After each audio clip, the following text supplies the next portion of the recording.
और आपसे भी निवेदन है, जैसे देवराज की माता रोज मंदिर जाती है, थोड़ा सा जल लाती है, छींटती है आंगन में, अपने भवन में थोड़ा सा जल लाकर सब बच्चों को देती है। नहीं पीते तो उनकी पानी, हम तो कहेंगे आपके बच्चे स्कूल जाते हैं, थोड़ा सा पानी आप अगर शिव जी पे चढ़ा हुआ जल लाते हो ना, तो उसमें से 2 बूंद जल उसकी बोतल में भी डाल दिया करो। ऐसे नहीं पिएंगे तो ऐसे तो पिएंगे। अपने बच्चों को सतमार्गी बनाना है, हमें थोड़ा विवेक श्रेष्ठ करना है। एक छोटी सी गोली पेट के दर्द को ठीक कर देती है, एक छोटी सी गोली सिर के दर्द को ठीक कर देती है। तो एक बूंद जल शंकर का चढ़ा हुआ, एक बूंद जल अगर बच्चों को पिलाया जाए तो उसका भाग्य का भी श्रेष्ठता उत्पन्न कर देते हैं। एक, और ज्यादा नहीं तो सावन के महीने में तो नियम बनाओ, बच्चों को रोज मंदिर भेजो। जितने भी शिव भक्त कथा को सुन रहे हैं ऑनलाइन, शिव महापुराण की कथा को श्रवण कर रहे हैं, सावन के महीने में कोरबा से इस पवित्र कथा का लाभ ले रहे हो छत्तीसगढ़ से, तो निवेदन कहूंगा नियम बनाओ कि हम अपने बच्चों को मंदिर तक जरूर भेजें। श्रावण के महीने में शिव की आराधना में लगा जरूर ले जाए। देवराज नाम का ब्राह्मण शिवालय में गया, चोरी का धन था, आवाज आ रही थी तेज, बाहर निकल कर आ गया, बेलपत्र के वृक्ष के नीचे बैठा और बैठने पर उसके प्राण छूट गए। प्राण छूटे तो वो भगवान शिव के धाम चले गया। क्यों? एक तो शिवालय, दूसरा शिव पुराण की कथा, तीसरा बेलपत्र की छाया, ये सब उसको मिल गया था। तो देव अधिदेव महादेव उसको नंदी में बिठा कर कैलाश धाम तक लेकर चले।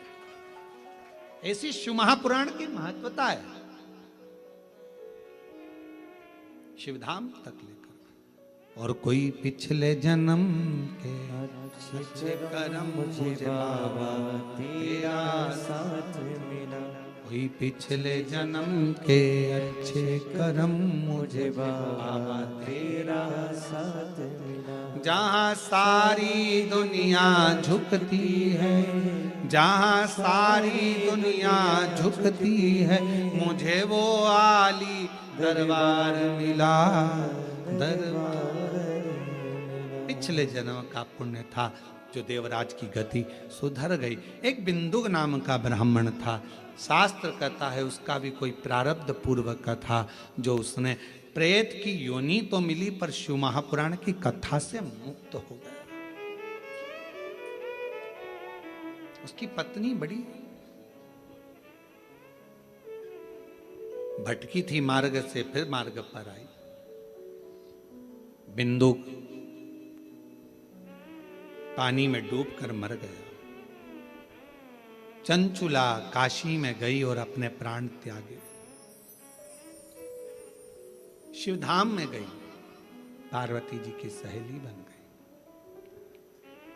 मौन रहती थी, बैठी रहती थी, चुप। पूछा पार्वती जी ने, क्या बात है, तू मौन रहती है, चुप रहती है, हुआ क्या? क्या हुआ? चंचुला ने कहा, पति का मोक्ष नहीं हुआ, वो प्रेत योनि में पड़ा हुआ। पार्वती जी ने कहा, उसके लिए शिव महापुराण की कथा करो। देव ऋषि नारद के पास गई तो नारद जी ने तुमरुका जी के पास भेज दिया। तुमरुका जी ने शिव महापुराण की कथा कर तत्व ग्रहण कराया। भगवान शिव और पार्वती जी ईसर गोरा बनकर पधार रहे हैं। ईसर गोरा बनकर शिव और पार्वती ने यजमान पद ग्रहण कर कर कथा का लाभ लिया और स्वयं चंचुला देवी उस कथा का रसतत्व तुमरुका जी के मुख से श्रवण करती है।